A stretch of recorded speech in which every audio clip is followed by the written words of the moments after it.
ఈ ఎన్నికల్లో భారతీయ జనతా పార్టీని ఓడగొట్టడానికి రెండు పార్టీలు ఒకటే, కాంగ్రెస్ బీఆర్ఎస్ రెండు ఒకటే. గతం చెప్తున్నాం మేము, ఈ రెండు పార్టీలు ఒకటే. ఈ రెండు పార్టీలు ఓరుకోరు సహకరించుకున్నాయి. టీచర్స్ ఎమ్మెల్సీలో క్యాండిడేట్లు లేరు కాబట్టి భారతీయ జనతా పార్టీని ఓడగొట్టడానికి ఇద్దరు ఒకటై మా ప్రత్యర్థులకు ప్రత్యక్షంగా పరోక్షంగా సహకరించిన విషయం వాస్తవం. కాబట్టి వాళ్ళ చెంప చెల్లుమనే విధంగా వాళ్ళ గౌరవ ఉపాధ్యాయులందరూ కూడా ఒక బ్రహ్మాండమైన తీర్పిచ్చారు.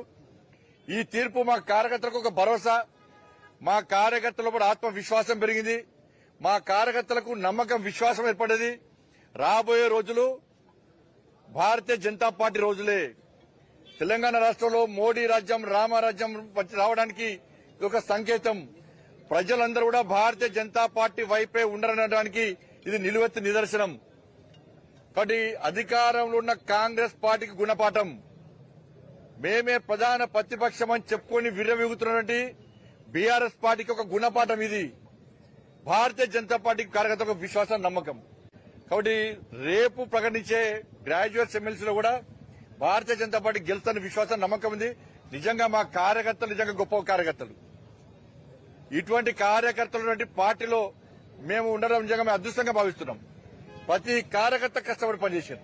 నిజంగా కార్యకర్తలకు హ్యాట్స్ ఆఫ్. కాబట్టి ఈ గెలుపులో కొమరయ్య గారు వారి అనుచరులు చాలా కష్టపడి పనిచేశారు.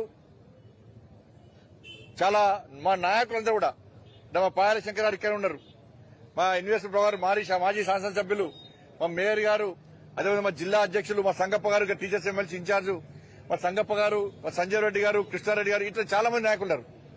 దాంతో పాటు తపస్